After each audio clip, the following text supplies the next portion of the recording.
No one is born hating. You're taught to hate. That's a statement I've heard over and over and over again during the last 2 weeks. And this morning I realized that it really bugged me. And it bugged me because it's not totally correct. It doesn't cover the whole thing. The first part is absolutely true. You are not born to hate. I know this firsthand. I have 3 kids, all of them raised right. All of them are not hating people. You're absolutely born not hating. Absolutely true. But the second part, you're taught to hate, feels like you're putting the accountability on someone else and not you. Because it's not that you're taught to hate. There's no hate curriculum. Now, yeah, there are people out there. We know they're out there. The people who teach kids to hate, like like you're gonna hate this, and like there's definitely that going on. But overall, there's no hate curriculum, right? There's no hate chapter 1, hate caterpillars, hate chapter 2. We're gonna hate small dogs. Like there's no book on how to hate. I know I'm going to get a lot of comments about that. There are books on how to hate, but you get my point. So it's not that you're being taught to hate, it's that you are learning to hate because of your experiences and your environment. It's the nurture part, not the nature part, the nurture part. My mother came to this country in 1966, 1967. My mother came from a town in Argentina where I don't think she saw or met one black person in her whole life up to the time she was 22 or 23 when she moved to the US. Not one black person, right? This is 67. There's no TV. Newspapers were black and white. I don't think she'd ever seen a black person until she showed up in New York in 1966.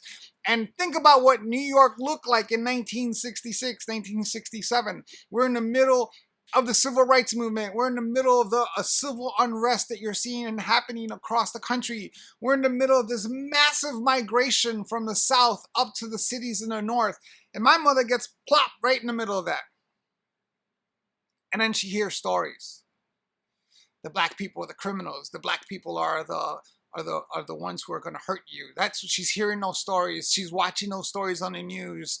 She's never experienced any of these things, but she sees it. She sees it happening. She sees, the news articles in the newspaper. She sees the local news. That's the stories that they run. So this is what she's experiencing. And she's not taking that information now that I'm born and saying, okay, let me teach you how to hate. She's giving me her information mostly out of fear, mostly from not knowing. So I remember being a little kid hearing things like, oh, be careful of the black people. You're going to start going to school. You got to be careful of the black people. The black people are the criminals. The black people are the bad ones. The black people are crazy. They're crazy. And then the interesting thing that happened to my mother is that she ended up working for a doctor, a famous doctor in New York, out on Long Island, where she had to go and spend weeks at a time there working, and I would be home. It's a long story. But anyway, so she would go out and work with this family, and the family also had another person working for them, a person who took care of their kids most of the time, and that was Wheezy.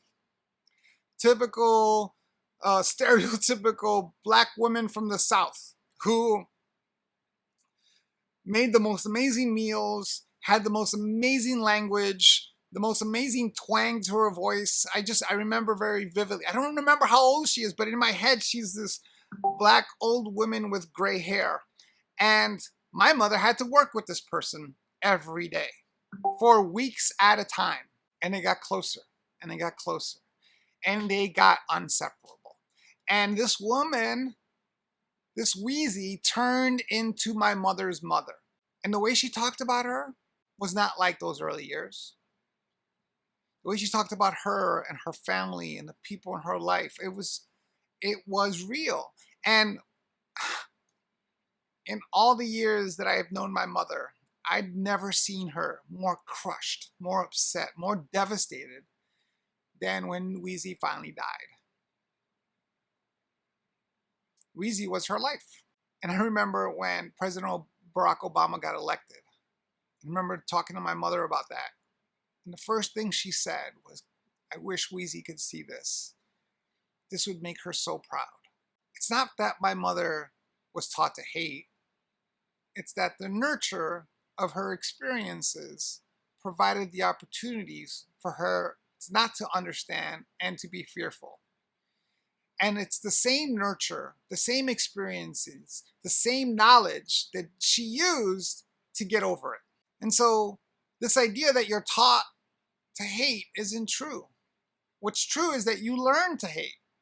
You learn to hate through fear. You learn to hate through not knowing. And so if you can learn to hate, then you can learn not to hate. And I think that's where we are now. I think we can all do a better job learning not to hate. Then there's lots of ways of doing that. And the role of the educator is absolutely critical in all of this.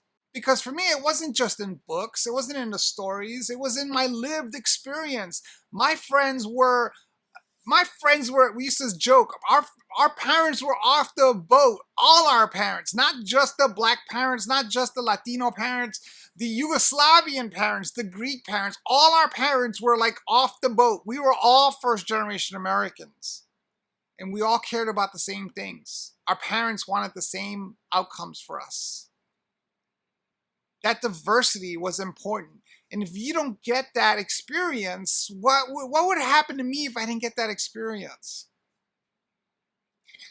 I live here in Phoenix, Arizona, and I remember as a kid, the only thing I knew about Native Americans was that they cried on the side of the road when you threw garbage out their window, and that they were drunk all the time. That's what I remember of Native Americans. And the problem is that if that's all I ever knew, what stereotypes would I use? What racism would I impose on them if I'm in a hiring manager position and a Native American comes in? I'm like, I don't want that guy being drunk on a job, so I'm not hiring him. I'm going to hire this guy. But because of my lived experiences in Phoenix and getting to know the cultures of Arizona and the tribes of Arizona and the stories and the experiences that I had, I even to the point where when I did my 23andMe, I discovered that I am 26% Native American. We have to experience things. And in education, we're not letting that happen. We have this curriculum, this bullshit curriculum about history. And first you must understand that George Washington never told a lie, and that Abraham Lincoln freed the slaves, and that, it's just like these factoids of things that we must learn, and it gets predetermined what parts of history we're going to understand. And we're not letting our students drive that history. We're not letting them drive their curiosity. What do they want to learn about? What questions do they have? How do we let their curiosity drive their learning so that they can learn about different cultures? What experiences are we using in our schools so that our students are working together? If you have a classroom full of students just sitting there staring at the teacher, how are they ever going to work together? How are they ever going to get to know each other? So I'm hearing all these things out there about how educators need to teach anti-racism. No, educators need to do what educators need to do, which is guide students along their learning path, giving them the space to explore and experiment and try different things, giving them the opportunity to work with different groups, to learn different things, to explore the things that they're passionate about. Only through experiences, only through understanding, only through the knowledge that we can gain, we'll be able to fight this. Educators have a tremendous opportunity to change the course of our country. Look, I've worked across many work groups. I've worked across government, healthcare, finance, banking, technology, education, and I can guarantee you that there is no more passionate and dedicated workforce than teachers. Instead of talking down to them and telling them what they need to do, why don't we give them the resources that they need? Why don't we give them the opportunity to learn what they need to learn so that they can help their students? They know how to help their students. And yeah, they need to deal with their biases, and they need to deal with their fears, and they need to deal with their unknowing. And look, we got a summer here, an opportunity to dive deep. Find the books, find the experiences, read the stories, watch the movies, dive deep so you can expand your knowledge of race issues in this country. Absolutely. But then you have to go live experiences.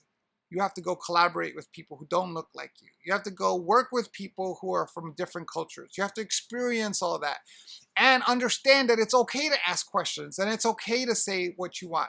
But you have to understand that it's on you. If you ask people of color how many times someone has come up to them and said this is a true story. This has happened countless times, where someone will say to me at some point in a relationship, a white person, they'll say, listen, I just gotta say, you're not like all the rest. You're different. You're not like them. Thinking it's a compliment. But think about what they're doing. Go ask professional people of color if that's ever been said to them. I guarantee you it has. But what's being said in that statement? What's being said in that statement is, I have all these fears, stereotypes, lack of education in my head about what Latin people are like, or what people from the ghetto are like, or like black people are like. And you don't fit that stereotype. Therefore, there must be something special about you. Because these things are true. I believe that they're true because they're in my head. You must be different. So we can start there. Maybe there's something wrong with you. Maybe the change is with you. Maybe that person, that professional, maybe me standing in front of you isn't an exception, but maybe we are just this and you're looking at the world in the wrong way. And just accepting that and understanding that and dealing with that and asking questions. We promise, and I speak for all people of color in the United States of America, to be open to listening. We're not going to beat you down. We're not going to curse you out. What questions do you have? What do you want to know more about? What stereotype has been in your head all this time that you want to learn more about? Bring it up. I promise you that we will help. I promise you that it's in our best interest to help. And now we got the summer in front of us where we can actually take this on before our students come back. We can take this on, we can deal with it, we can talk to each other, we can learn. We're not going to finish, we're going to get started. But when our students come back, then everything that we've learned, all the experiences that we have, now we can take those and start working with our students. Because it's true. We're not born hating. We learn to hate. Now, it's time that we unlearn it.